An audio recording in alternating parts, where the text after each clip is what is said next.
everyone, to another episode of What's Working. I'm Cam Marston. Our show focuses on workplace and workforce trends, trying to find ideas and inspiration in the businesses that we interview that hopefully will give us some ideas of our own that we can take into our own workplace. Looking for inspiration, particularly in these days of COVID-19, where the days seem to just blend one into another of isolation and separation and social distancing, etc. We're struggling, at least I am, on my own household, in my world, of the lack of interaction. And while the family is around all the time, I'm talking about interaction with other people and businesses and stimulating thoughts that I get in my conversations with businesses during the week. Likely you're now aware of the two different types of shows that I'm running. There's the normal, traditional, regular, old edition of What's Working with Cam Marston, which is this one, where we interview businesses and business people to learn their insights. And then there's the new one we rushed to market, quite frankly, following the big news around COVID-19. That's the special edition, the live edition that airs Tuesdays and Thursdays at 1 p.m. on this station, where we're working with small businesses to give them ideas to help them stay alive. Looking for ideas from business experts out there on how to react as a small business person in times of crisis and decisions that you can make, and just as importantly, decisions that we hope you don't make in times of crisis that may lead to more harm down the road. This lack of interaction with other people has hit a lot of businesses hard. There's no doubt about that. We see the numbers every day. But one of the ones that I think we've been most aware of that has been playing out in front of us the most is the food service business, particularly the restaurant industry. We're seeing these people struggle to make ends meet. And while I record this show right now, there seems to be a great effort in our community of people getting out to support these businesses, to go and drive through and pick up their food, or have somebody rush from the restaurant's front door to you in the waiting car and put your food in the window. And the stories that I hear and the story that I've experienced firsthand is one of great gratitude of this restaurant employee, this restaurant owner, running to the car, thanking us copiously for the order, for something we likely could have made at home, or just are afraid, frankly, to spend the money right now, yet knowing that that money is well spent, but with a business that employs people and they're truly grateful for the income. The other world, also in food service, is the food trucks. Now, you can imagine that one of these food trucks would just love to roll up in the Costco parking lot, let's say, throw an anchor down, for lack of a better term, and sell food. That Costco parking lot is just pumping with people. Same with all the grocery stores. As people are going in and continuing to restock, it's become almost a daily effort around my house and a daily excursion, something to do. We can go to the grocery store, not feel ashamed of ourselves. We can go to the grocery store, not be accused of wandering around this town aimlessly. So the grocery store run has become a regular part of our day. It used to be something we were resigned to doing. Now we kind of start making a grocery list early in the morning so that on that trip to the grocery store, we have something to do. But you can imagine these food trucks, back to the food truck, loving the opportunity to throw an anchor down in a grocery store parking lot or the Costco parking lot, or perhaps even one of these testing parking lots for the COVID-19. And once people are cleared, they want to get something unique and distinct to add to their diet on the way home. And those food trucks would be killing it. Well, today they're not, as I'm sure you know. They're struggling to make ends meet. And I'm interested in the restaurant business. I'm interested in the food service business. And that's the focus of our show today. Not just food service, but the food trucks. I misstated that. The food truck business. That's the focus of our shows today, is to talk about representatives. And goodness knows there are hundreds in this town, but we're only going to talk to two on the experiences they're having since the lockdown came in place, what they see as their future, if their food preparation, their cooking skills, their customer service expertise is going to go away, or if it's just put on hiatus for a little while, and if they've seen a spike in customers coming to the door for their to-go orders or placing their to-go orders, and if it's on the decline, if it was a momentary rush of goodness, and now that we're into this routine, they're still seeing it. I'm curious what they're seeing, and want to extend my sympathies as well as my hope to these people because they employ so many people, and they are relief for all of us going out to dinner, and we'll want to do that with them again someday. When I come back, we'll have Smack Shack Food Truck, and I can't wait to tell you his story if you don't already know, as well as August House Restaurant, representatives of both on the line. You're listening to What's Working. I'm Cam Marston. Find us on Instagram to keep up with the show and give us your thoughts. What's Working is presented by Regions. We'll be back with Smack Shack and August House after this break.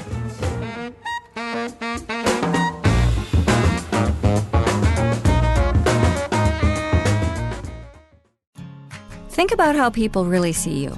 The kid at the drive-thru just sees a coffee drinker. Please pull forward. Your local barista sees the person who loves a smiley face in their latte. See you next time. It's kind of the same way with insurance.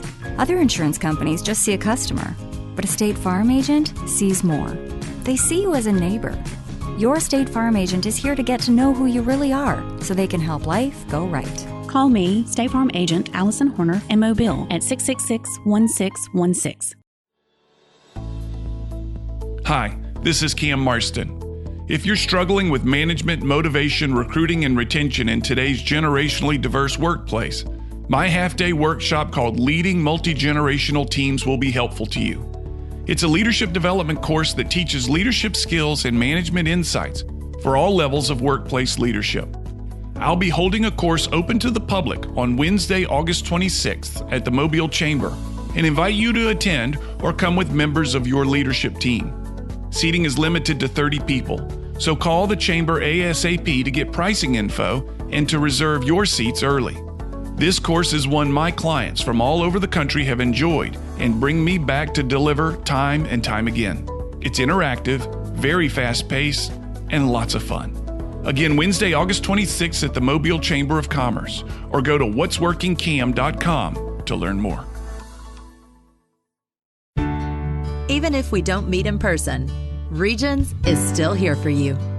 We make it easier for you to stay informed and in control with online and mobile banking. You can check balances, transfer money, pay bills, deposit checks with Regions Mobile Deposit, and even set up helpful alerts no matter where you are. We're here to make it easier to bank your way. Learn more at regions.com/tools. Regions Bank, member FDIC.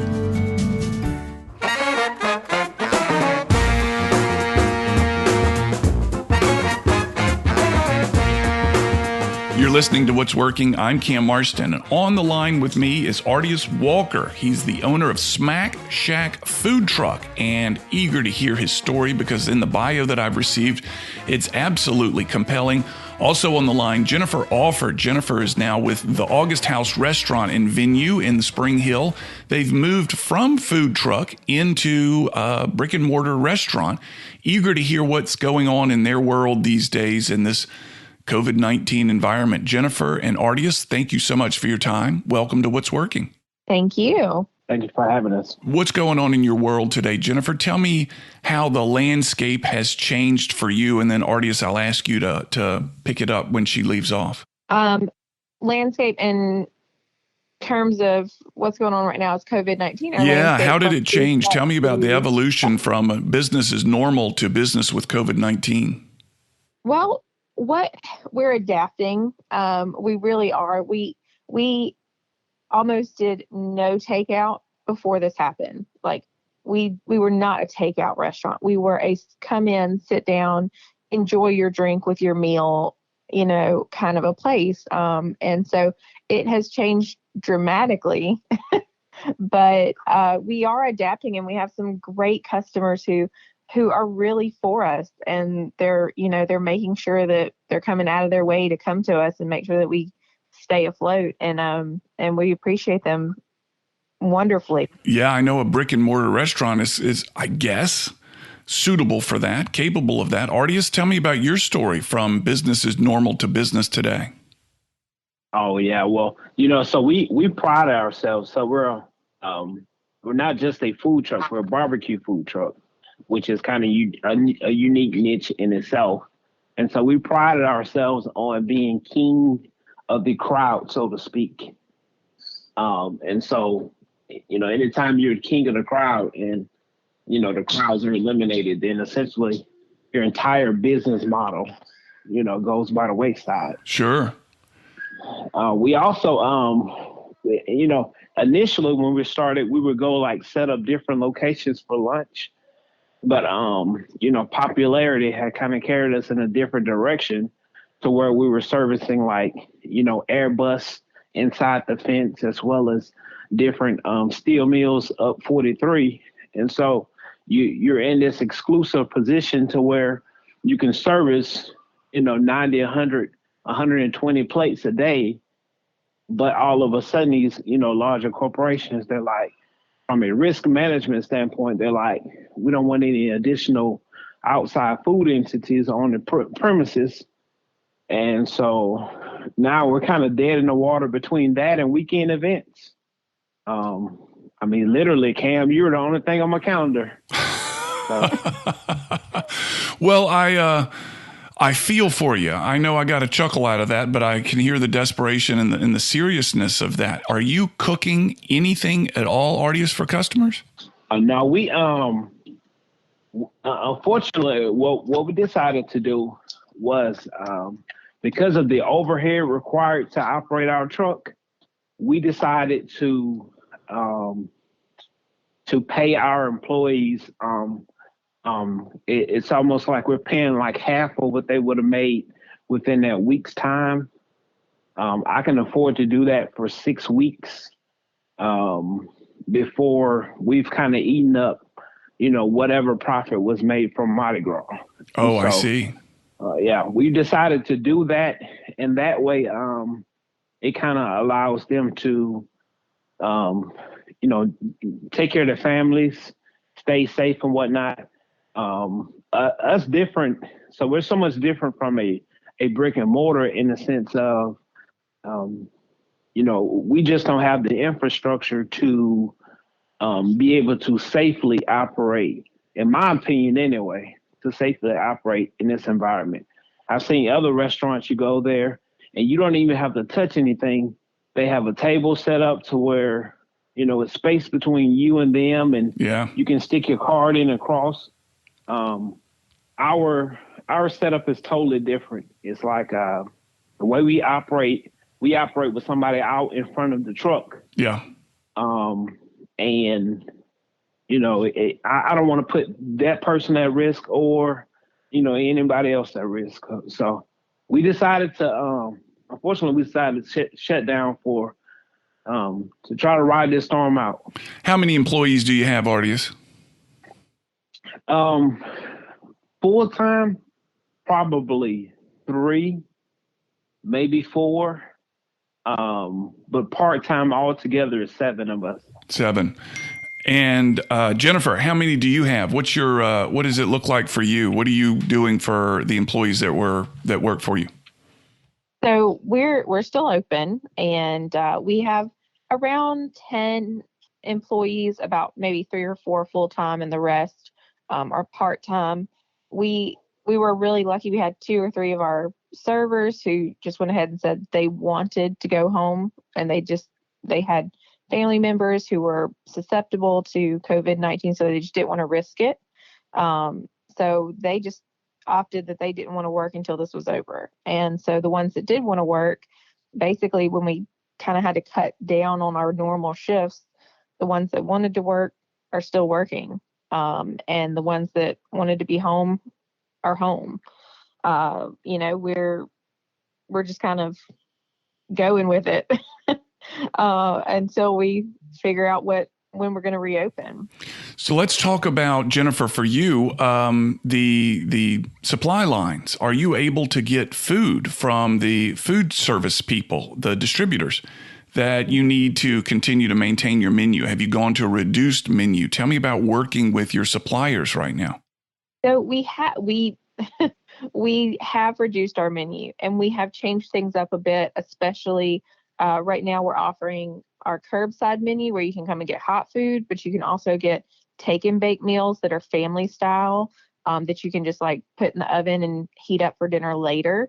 So we're offering both of those. And typically, we do order from food service providers.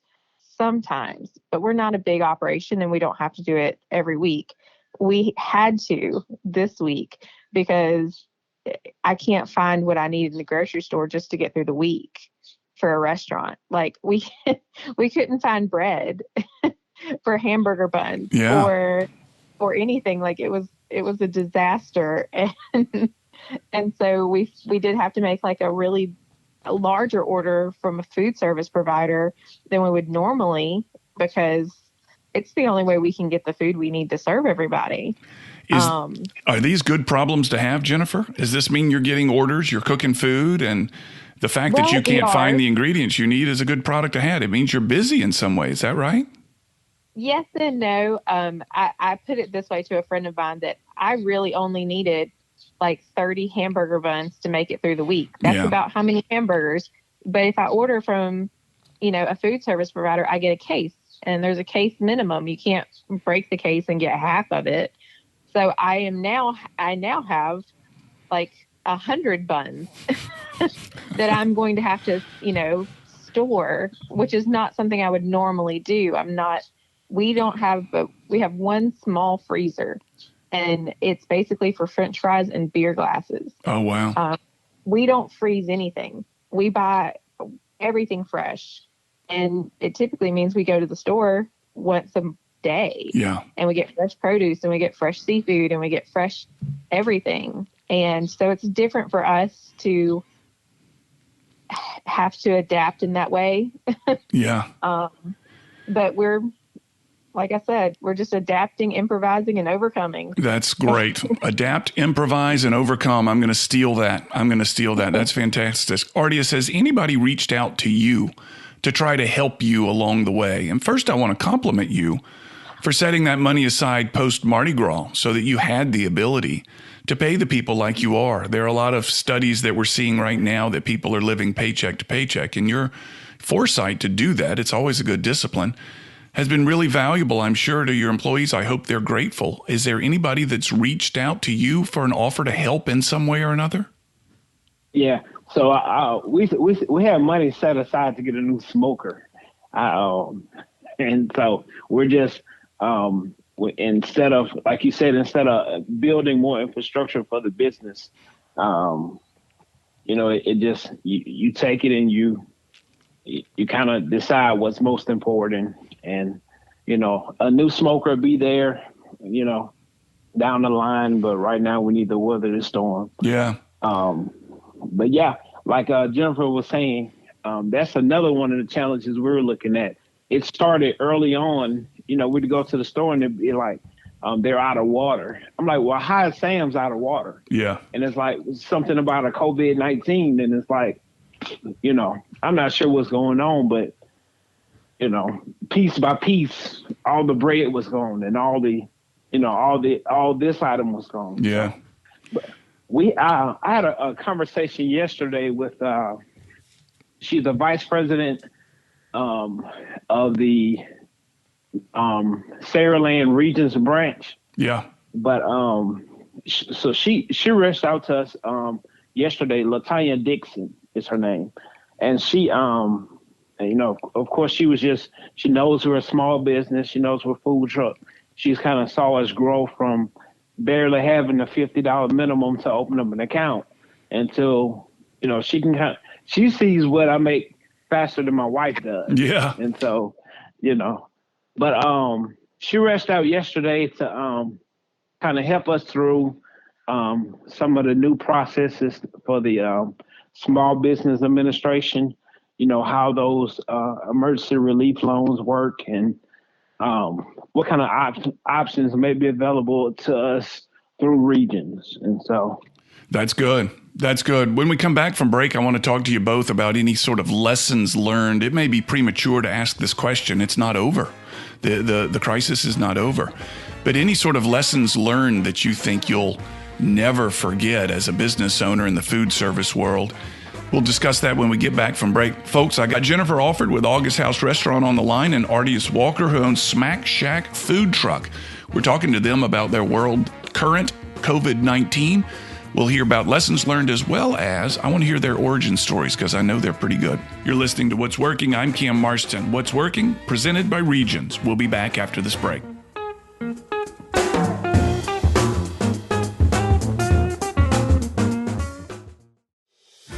I'm David Nelson, brewmaster and owner of Braided River Brewing. We want beer that goes along no matter where the adventure takes us and that doesn't make us choose between great beer and drinkability. We're drawn to the Delta and united by beer because to us, the best way to celebrate the Delta is to slow down and savor the moments and the beer together. Come visit our tap room in downtown Mobile and ask for us at your favorite bar or restaurant. Visit online at braidedriverbrewing.com. Investing, connecting, leading, providing. The Community Foundation of South Alabama brings together philanthropic assets to make Southwest Alabama a better place to live, work, and play. We link donors to philanthropy. Working with you, we build communities. Contact us at communityfoundationsa.org. Human Resource Departments spend countless hours on insurance billing mistakes, Obamacare rules, and compliance. Employee benefits serve the purpose of recruiting, retaining, and rewarding employees. We can handle all of your benefit needs with cost-effective products, employee enrollments, and handle your HR issues. Benefit admin doesn't have to be complicated. My name is Michael Cowart Jr. of the Cowart Group, and we specialize in helping businesses with their employee benefit packages. Visit CowartAssociates.com.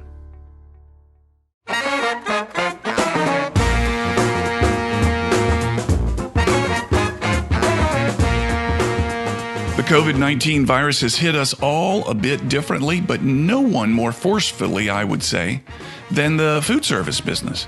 And I want to hear how they're reacting to it. I want to hear how they're reeling from it, taking care of employees, how they're appealing to customers, whatever it may be. And to that end, on the line is Artius Walker. He's the owner of Smack Shack Food Truck, and Jennifer Alford, who owns the August House Restaurant in Spring Hill. Folks, Jennifer, Artius, I want to hear the lessons that you feel like you may have learned a year from now, 2 years from now, when this is all in the rear view mirror. Artius, do you have any thoughts on that? Yeah, well, we, I think diversifying your different approaches from how you service the people, I think that's going to always be better anytime you're faced with times such as this. Like I said, early on when we were just starting out, we post on social media, hey, we're going to be at this location, and we may only get 20 or 30 plates. But it's like we had a lot more interaction with the public. Now that we service large corporations, I can't share on Facebook, hey, you guys, I'm going to be at Airbus because, if somebody shows up to Airbus to get a plate, they can't get through the gate. I think that kind of shot us in the foot. But overall, like you said, it's kind of still early to find out what lessons learned can be taken from this. Definitely, I don't think anything will ever be the same in the food industry because, and Jennifer can attest to that, we really pride ourselves on cleanliness. A lot of times people think food trucks are subpar when it comes to being clean, and it's almost like the exact opposite. For a lot of trucks, I won't say all trucks, but for a lot of trucks, it's almost like you go to McDonald's and somebody's 17-year-old teenager is serving you. There's no telling how clean that is. But when you come to Smack Shack, either you got the owner or my brother who's the head chef, that's the person who's serving you. And so you're getting the best, cleanest, most safest, efficient service that we can provide. And so definitely from this, maybe finding a even more cleaner, touch-free way to interact with customers would definitely be the goal. Interesting. Jennifer, what about you? Too early for lessons learned, or do you have any thoughts of what it may be? Well, the one lesson that I have been in the process of learning before this that I'm really grateful for is that we have built our business debt free. And so right now, in this time where it's really sales are low and we're just trying to survive, I told my staff, as long as y'all keep making payroll every week, we could do this for like 8 weeks. I've got enough in reserves, and literally every sale you make can go to payroll, and we can ride this out. And I'm glad that I'm not sitting here with a mortgage and a car note and a business loan and looking down the barrel of all these different things that I would have had to pay anyways, if I had not gotten rid of that debt before now. So it helps my employees that I did that, even though it was a hard lesson in the past. And it makes me, somewhat weary of getting into loans. That I have researched the SBA loans and things like that. And some of those are forgivable, which is good, but it does make you more weary of getting into debt for something like this. Yeah. What a brilliant move. You didn't know how smart you were until right now, did you? I did it. It was a hard lesson, and I was like, man, now I'm really glad. Yeah. Then as far as like the actual restaurant, like you said, diversifying, maybe we should have had takeout before we started this. Maybe we should have had a whole system of diversifying how we serve food, before this had happened. There's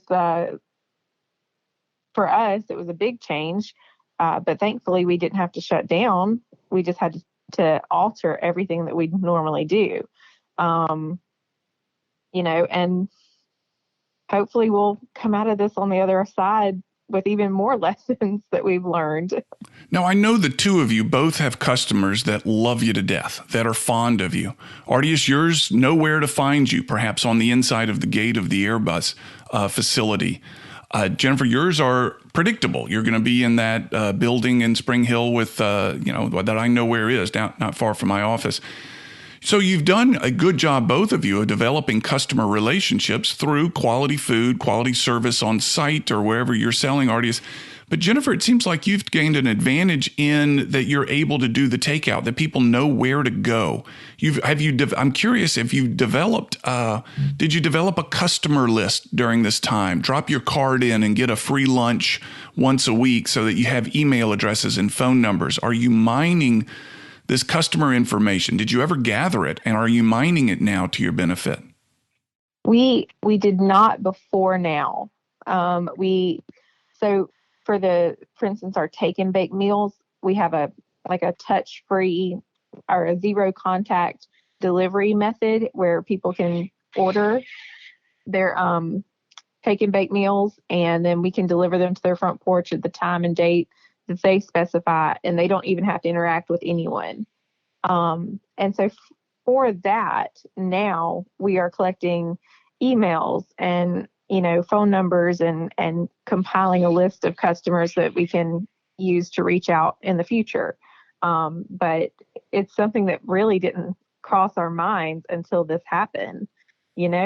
Yeah, you never guessed that it would be valuable. Or you see that fishbowl by the cash register and you think that's kind of tacky. But now you think, oh, that's brilliant.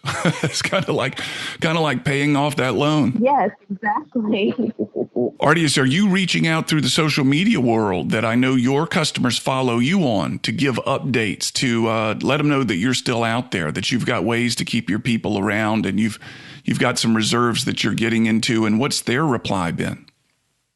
Well, we definitely we use Square for the majority of our transactions, and so a lot of people who request for their receipts to be emailed to them, Square has a way of logging those emails, and if you ever want to do like a couponing opportunity or promote an upcoming event, then you can send a blast email out. And so we did let customers know that for the initial part of this, that we would be sitting it out. I know some of our food truck brethren out there, God bless them, they're looking to, ride this wave and operate the entire time. Just the way our infrastructure was set up, it was impossible. And like Jennifer said, like the same way they shop every day, we shop every day. And so just the imagining changing a food truck menu every day based on what's available in Sam's is just very difficult. But yes, we let them know that we may have some meats by the pound. Sometimes during holidays and whatnot, we sell like brisket and pulled pork by the pound. But we hadn't even gotten into that yet, Cam. Yeah. We're still kind of waiting and watching and seeing what happens. Well, when you get into that, Artius, let me know and let me use my show to promote that. I'd be proud to. And Jennifer, as well with you, anything that we can do for you. We're not coming to a close, but let's figure out how to use this broadcast medium to help you both out. We've done this for many guests on the show, and there's no reason not to offer the same to you. And perhaps we put our heads together and think about that and what we can do. But so very curious I want to hear your stories. You know, we're talking current events right now. We're talking about how you're reacting. Artius, I want to hear your stories, and let's pick that up after the break on how you began this thing and your time at A&M and what that led to. And Jennifer, I know you were in the food truck business for a while and then transferred to brick and mortar, and what your observations are in that transfer, whether it's been good, bad, if you'd enjoyed it, if you enjoyed that food truck experience. Let's move away from the COVID-19 stuff. We can't ignore it. And when we get back from break, let's hear your stories, because I know they're two good stories or you wouldn't be on the show. We look for these stories to get them on the show, and we'll pick that up when we get back from break. Folks, you're listening to What's Working. I'm Cam Marston. On the line, Artius Walker, Smack Shack Food Truck, Jennifer Alford, the August House Restaurant, and check us out on Instagram, What's Working with Cam Marston. That's where we post all the things going on, and perhaps we'll have some information on how to help these two organizations out. Again, that's What's Working with Cam Marston. You can find it both on Instagram as all one word, as well as on Facebook. Enter that into your search bar, and you can get some information on how we can help these folks. What's Working is presented by Regions, and we'll be back after this break.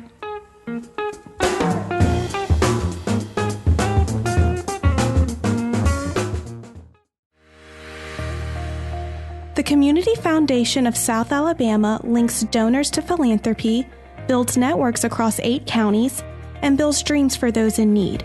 Through our donors' gifts, we make investments that enhance our community via initiatives with broad impact. Working with you, we build communities. Contact us at communityfoundationsa.org.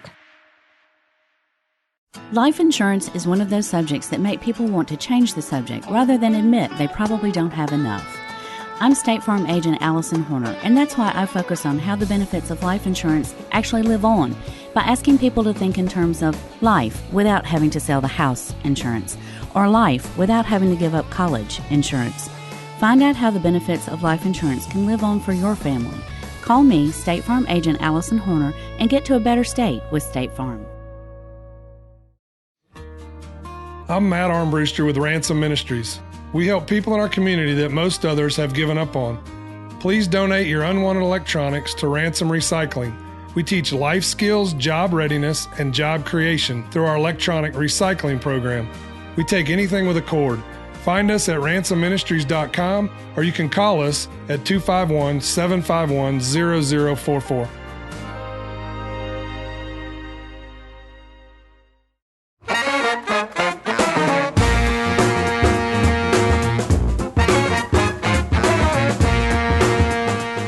You're listening to What's Working. I'm Cam Marston.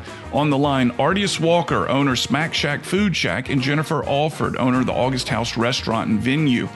What we discussed during the break, folks, that you didn't hear is if you'll do the following. Now, make this note. Text the word What's Working, all one word, no spaces, no apostrophe, to the phone number 44222. And in response, you're going to get a coupon to Smack Shack or the August House. You're going to get both. You're going to hopefully be able to use both of them. Exactly what those coupons will be for, we need to wait a little bit while. As the show is being recorded and will air at a later date, we need to see what the environment is before we can commit to you of what's going to be on the coupon. But if you do that, again, What's Working to 44222, you're going to get something that you can utilize with these organizations, and I know they would be appreciative of your action on those coupons. So let's make that a commitment. And folks, get involved. Get involved. Times of crisis, we need you to get involved. Let's get back to our guests. Artius, your bio just has a wonderful story, just the hint of a wonderful story of you beginning to cook food in your dorm and you were shut down by A&M. Tell me that. How did you get into food service, and did it begin with this effort in the dorm? Absolutely. So I started off, like most people in high school, you work at a large corporation. I worked at Pizza Hut, and you just start learning processes and whatnot. Of course, I didn't go to college right out of high school. It took me 3 or 4 years to kind of get my head on straight. But in doing so, you go off to college and you're living in the dormitory, and two things that you find yourself being is poor and hungry.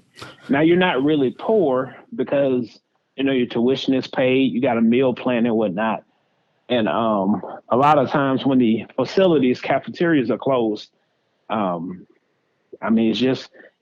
can eat ramen noodles or canned food, but a lot of times people want something hot. And so, like you said, you see a need and you feel it, and that's when Smack's Sandwich Shack started at Alabama A&M University in 2004. It's been quite a while. Yeah. The dormitory, the counselors, they will let you sign in like one guest, for your room or whatnot. And we had a person who would come and help us make sandwiches on a George Foreman grilled cheese grill.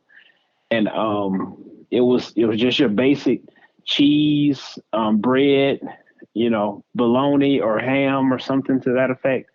And we always, if you thought, so it was home of the 50-cent sandwiches. That was the whole motto behind it. And people were like, well, how are you going to make money selling sandwiches for 50 cents? Well, I always charged a quarter extra if you wanted cheese. And I charged a quarter extra if you wanted it grilled. And if you thought you were smarter than me and said, oh, no, I don't want to get it grilled or I don't want cheese, I do it for free. And once you go back to your dorm room and pull apart the whole ooey gooey, cheese running in the middle, hot sandwich toasted, you never go back to cold bread and meat after that. And so long story short, it wasn't long before we were selling, sandwiches, ham sandwiches for $1. And yeah, like you said, the university, typically if you're selling little stuff, the university kind of lets you, if you're selling like brownies or something small, they'll let you operate because they don't want to crush that whole entrepreneur spirit. Yeah. But we had gotten way too big, way too fast. And I think we shut down. Our last day operating was on a Tuesday. And I made $174 on that Tuesday. And it was just like, I should be focused on school, but at the same time, maybe I should be focused on business as well. Yeah. But it was awesome. I want to ask you, why a food truck? Why not a restaurant? What made you immediately, when you decided to get into the business outside of the dorm, pick a food truck versus a traditional restaurant? Well, it was the whole, like you said, it's, when you sit down and look at what kind of strategy you want to serve crowds and serve the people, for us, it was we wanted the additional agility. You definitely lose infrastructure and you shrink your menu size with a food truck. But, we just felt like we could be real efficient and we could go find the crowds with a food truck versus, being in a single location of a brick and mortar. All of them have their pros and cons. Yeah. Definitely Jennifer can speak more to that than I ever could. But the initial thought coming in was, and then with a restaurant, like we always would have to be open. Like whatever hours are on the door, like you better be there. Because I've been to restaurants before and they say they're supposed to be open till 9, and I'll get there at 8 o'clock on a Saturday or something and they're gone. And a lot of times that kind of turns me off as a customer. You know, you never go back. Yeah. And so for us, you know, if my cousin in Huntsville is getting married, and I know a few months out, I can plan for either A, somebody else to work the truck, or B, I could just be closed that weekend and then not actually affect, you know, people's views or outcomes of me. Yeah. And so, Jennifer, you went the opposite direction. You started out, according to your bio, in a food truck and are now a brick and mortar, a set establishment. Tell me about that transition. Well, it worked. To start off with, my husband came home. He was he's a trained chef, and he'd been doing a lot of jobs, different places, different restaurants. Then he eventually got a job offshore as a chef on an oil rig. So he was gone like 6 weeks at a time. And he came home one day and he was like, "We're going to get a food truck." And he did, like literally within 3 or 4 days, we got a food truck, and he never went back to his job offshore. Like he just said bye. And so we started with the food truck. At the time we had 2 small children one was in school, one was not in school yet. And so it worked for us to have the food truck because we could do lunches. We could be home when our oldest got off the bus. Our youngest actually came with us majority of the time. And so she has all these friends that she makes with people on the food truck. And then when she started kindergarten is when we opened our brick and mortar. So they're at school all day. We're at work all day. It kind of worked out and it worked for our family. But then with what's going on now, the change for us was, you know, just like you said, you do have to be open. Like we have to be open all the time. So it's either us or our staff that has to be there. You know, we do adjust our hours, especially right now with everything going on, but we have to be there all the time. It's a lot more time consuming and a lot more going into it. And you really have to rely on people, where with the food truck, it was just us. And if we're sick or if something went wrong, you know, it was just us that wasn't working. So we have a lot more responsibility with our employees that, you know, they're like our kids too. We have to take care of them and make sure that they're going to survive. Yeah, that's the word I hear. That's the word I was waiting for you to say, responsibility. Once you get a permanent place, the responsibility increases. Artius is able to, like he said, throw the truck in park, get it cleaned, and head to Huntsville for the weekend. You don't have that luxury, do you? No. And right now, you need to make sure those customers know you're going to be there so they can roll up and get their food, or you can deliver it to their home, whatever it may be. You know, for a while, I worked in food service when in college. I was in New Orleans going to college, and the friends that I made in food service were a unique group of folks, man. And I would say, as I stayed in New Orleans during the summers and waited tables, I had some of the most interesting experiences with the food service types. And I said to, and I still believe this, everybody should wait tables or be in food service at some point in their life to see what that's like. Do you agree? Yes. Oh, absolutely. Tell me why you agree. I have my own opinions, but tell me why you agree. Tell me why you think the industry you're in is so distinct. I truly believe it is, but tell me why you think it is. Well, for us, it's the people you meet. You know, we have people that we met on the food truck that followed us to the restaurant that we are literally in their lives. You know, we did their daughters' weddings or their sons' graduations, and they're part of our family. And that's something that you really don't get at another place of work. And for us, food and family kind of go together. You know, we sit down for a family meal with our staff on usually Sundays or Fridays, and we get to talk to them and we get to be around them, and then we get to enjoy our customers and you know the stories we tell and that they tell us that are funny hilarious. And, there's just a whole nother side of life when you work in a restaurant that you just don't experience in any other type of work. I would agree. Artius, tell me about your opinions about the food service business as a place to work, and should it be mandated from the government authority to say you got to work in food service to know what life's all about? What do you think? Almost like drafting for the military. That's right. That's right. Well, definitely, like Jennifer said, and with us still being a food truck, so many, you got a whole laundry. It's like a whole nother segment show of crazy food truck stories that we can go into. And especially, so we operate many times on Dolphin Street.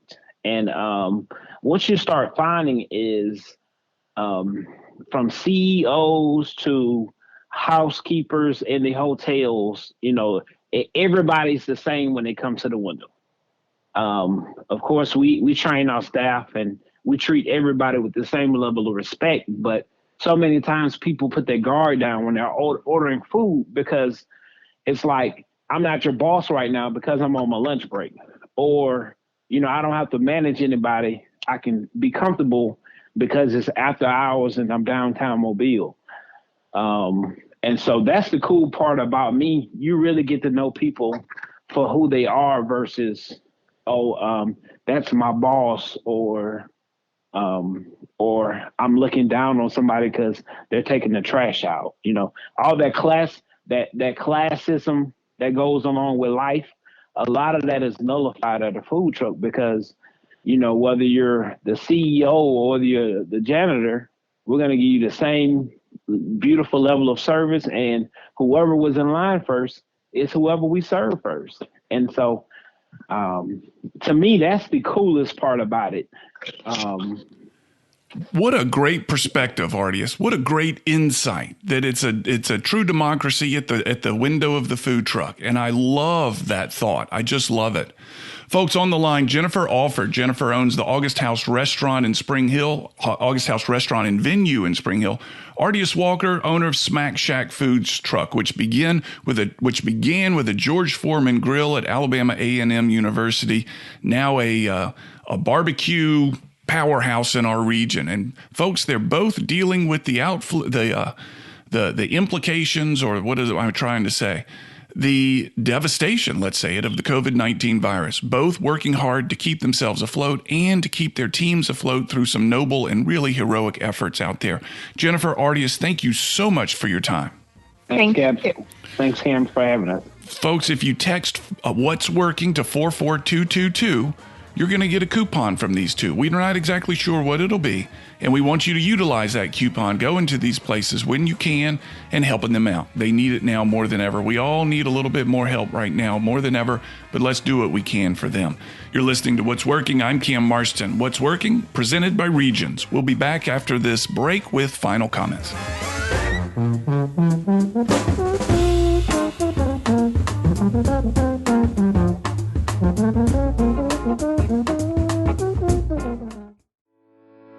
Do you sometimes wonder about different money topics, but struggle to find the answers?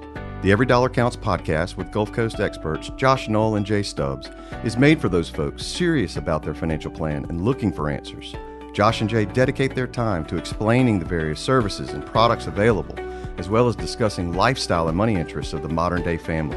Tune in to Every Dollar Counts on Apple Podcasts and everywhere else you get your favorite podcasts.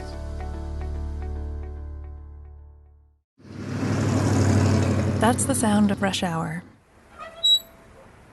Hello, recess. Mom! Work from home is a lot of work.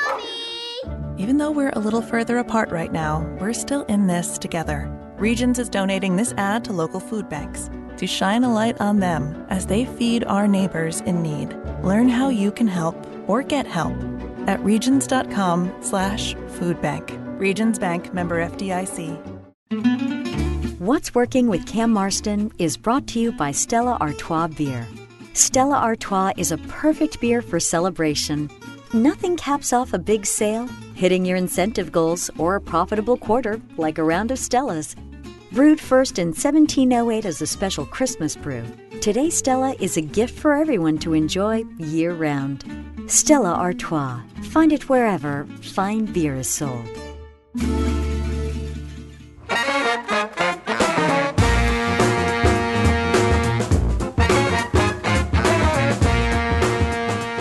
Folks, what you didn't hear after we turned off the recording, this is all pre-recorded in this time right now, is Jennifer offered Artius use of her kitchen so that he could come over there and prepare something and perhaps generate some revenue with his current customers that are his close customers that he has relationships with via Square. And she says they've got extra capacity, essentially. They also have learned a way to teach their customers to create their food, essentially, to finish it in the home. And she would be happy to show him how they've learned this. And perhaps he could take some of those ideas and utilize her kitchen, and she could help him in this way. And he could reach out to those customers to let them know, yeah, we've got something non-traditional going on, but here's what it is. Come get this food. And it was a wonderful, kind gesture. And in times like these, those gestures matter. It reminds me of something that I've heard long ago. I wish I could claim it as my own. It's not original, but there's a difference between nice and kind. Nice is easy. Nice takes very little commitment from you and me. For example, I see you coming and I hold the door to the store open for you. That's nice. I smile. We don't exchange much, but it's just a nice thing to do.